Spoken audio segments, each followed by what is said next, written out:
평범한 오후, 서로 아는 듯한 청년들이 공중화장실에서 눈을 주고받습니다. 그리곤 너무도 자연스럽게 총을 꺼내어 일상 속에 나온 시민들에게 쏘아대기 시작합니다. 온 세상을 비극 속에 잠들게 한 이 영화는 호텔 뭄바이입니다. 테러에 관련된 영화는 무수히 많습니다.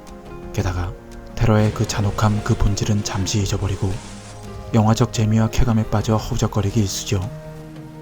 그런 의미에서 이 영화 호텔 뭄바이는 경종을 울리기에 충분합니다. 테러라는 비인륜적인 범죄에 집중하면서 영웅심 묘사 없이 테러의 민낯을 볼 수 있습니다. 제목이 호텔 뭄바이니까 테러 현장은 당연히 인도의 뭄바이. 2008년 188명이 사망한 이 비극의 시작은 아주 평범해 보이는 청년들의 모습으로 시작됩니다. 하지만 그들의 표정이나 몸가짐에서 뭔가가 이들로부터 일어나겠구나를 감지할 수 있게 영화는 최대한 절제와 집중을 보여줍니다. 아무렇지도 않게 아주 자연스럽게. 인도의 두 번째로 큰 도시인 이곳 뭄바이 기차역에서 테러범들로부터 총탄이 쏟아집니다. 당연히 비명과 공포에 사람들이 휩싸이고 쓸데없는 커트나 자극적인 연출 없이 영화 호텔 뭄바이는 처음부터 사람들에게 질문을 받습니다. 저들은 누구이고 왜 이런 짓을 하는가? 테러가 가지는 두 가지 목적이 있습니다. 하나는 자신들이 입은 피해에 대한 복수, 또 하나는 미디어를 통해 그들의 존재를 알리는 것이죠. 하지만 호텔 뭄바이는 이 두 가지, 즉 분노와 허영에 대해 시간을 할애하지 않습니다.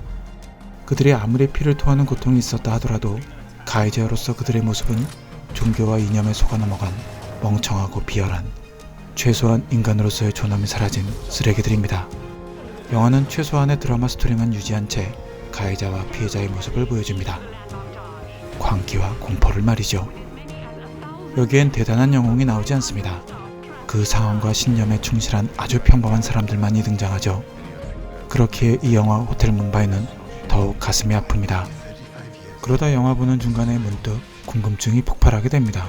저들은 누구고 왜 뭄바이에 이런 일이 일어난 걸까? 테러범들은 인도와 철천지 원수인 파키스탄계 이슬람들이고 자신들을 공습한 미국과 서방인들이 많이 투숙하는 인도 두 번째 도시 뭄바이 호텔을 목표로 했습니다. 또한 영화에도 나오지만 뉴델리에 집중되어 있는 치안을 역이용해 시간을 벌기 위한 목적도 있었죠. 뭄바이 전체를 공포에 몰아넣은 테러범들은 호텔 타지로 향합니다.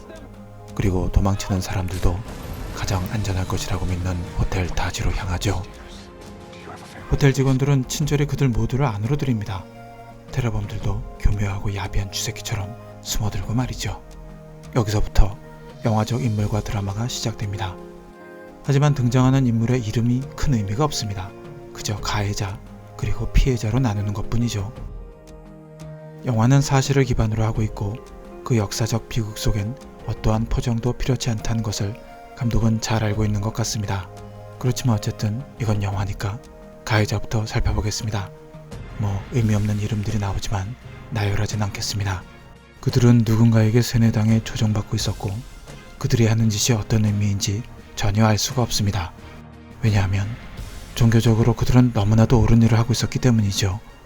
조종하는 사람은 결과가 필요하고 그러기 위해선 옆이 가려진 경주마들이 필요하죠. 또한 얼굴 마담과 소리칠 목소리가 필요합니다. 자신의 정체가 들키면 안 되니까요.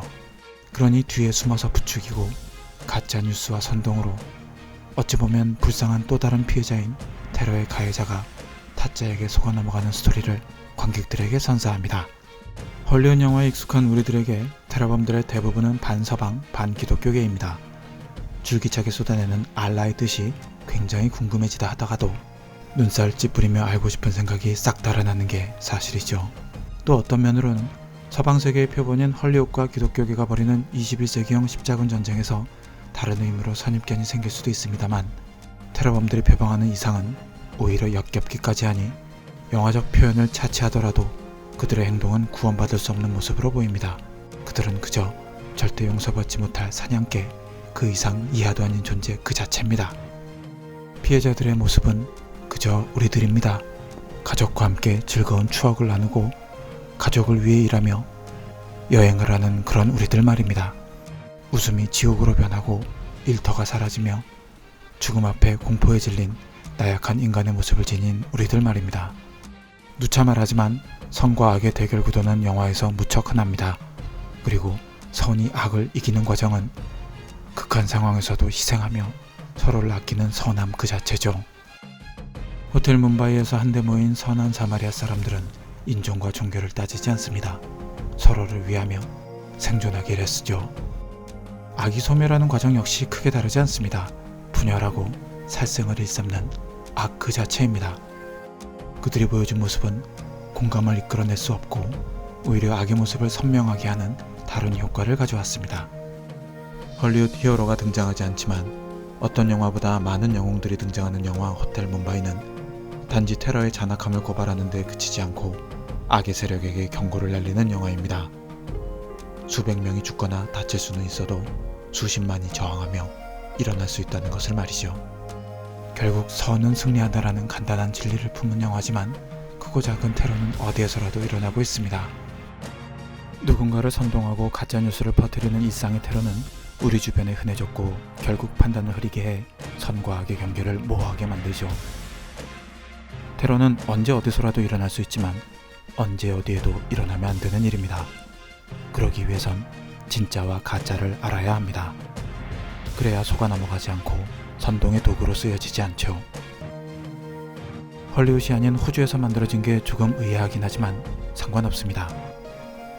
대립과 진영의 시대에 개인이 어떤 자세를 취해야 하는지 보여준 영화 호텔 뭄바이였습니다.